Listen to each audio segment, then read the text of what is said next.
According to a 2011 survey completed by BusinessInsider.com, over 40% of businesses who ran a Groupon daily deal lost money on their deal. So why would any business make the decision to lose money? Well, most of these merchants believe that the exposure and the potential repeat clients will be worth the temporary loss of money. However, this may not work as well as merchants hope. So how can a business successfully draw in new customers without breaking the bank? Research suggests that advertising through social media is much more cost-effective than advertising on daily deal websites, because daily deal websites are expensive and unsuccessful, while social media is much cheaper and shows higher return rates. So why is Groupon bad for business? Well, first let's take a look at the breakdown of revenue. According to Groupon's merchant agreement, merchants are required to discount their product or service by at least half. Groupon then takes 50% of the remaining revenue.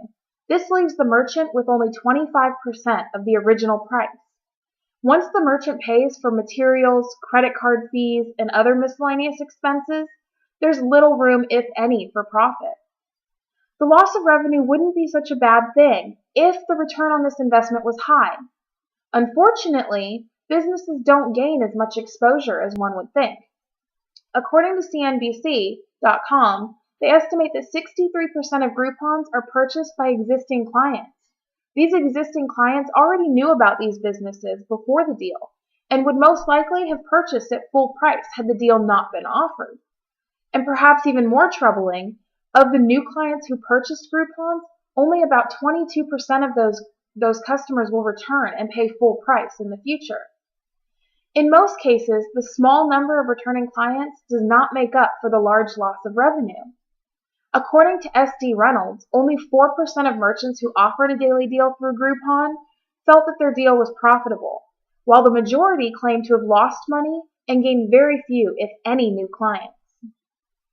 Social media websites, however, offer several ways for business to advertise for very little money. Most of these sites offer free memberships, which allow merchants to advertise completely free. The extreme popularity of these sites, like Facebook and Twitter, allow for maximum exposure due to the high flow of potential customers. Social media sites also promote word-of-mouth advertising by allowing members to share their experiences with their friends and followers. This networking also allows consumers to answer each other's questions, which cuts back on the time employees spend dealing with minor consumer concerns. On Facebook, members are also able to like a business or product, which also offers exposure to the merchant. Customers are much more likely to try a new business when they've been recommended by a friend or family member.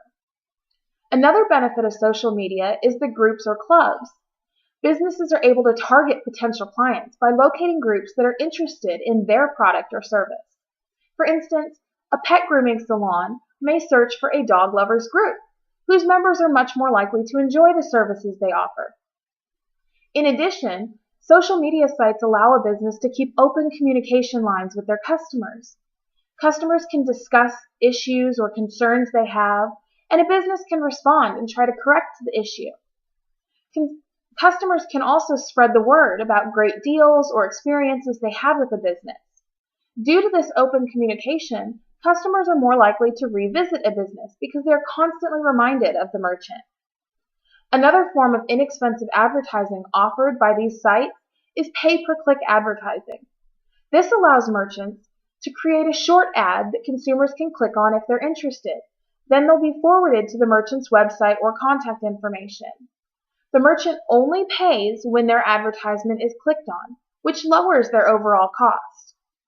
Through the use of both free memberships and pay-per-click advertising, merchants are able to advertise for very little money and are more likely to obtain repeat clients from these new customers.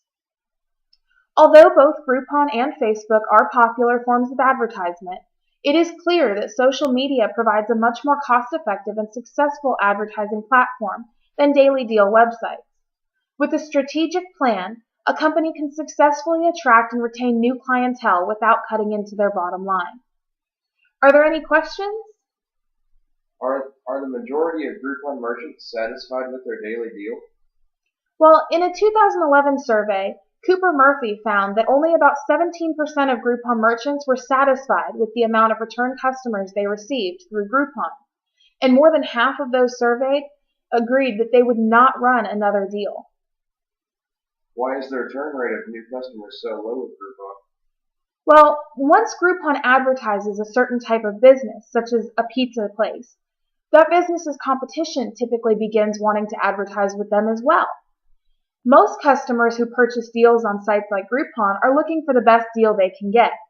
So when multiple pizza joints start advertising these deals, the combination of the customers looking for a deal and the majority of the pizza places running these deals leads to a consumer who bounces from business to business just to get the best deal, rather than find a business they like and stick with them.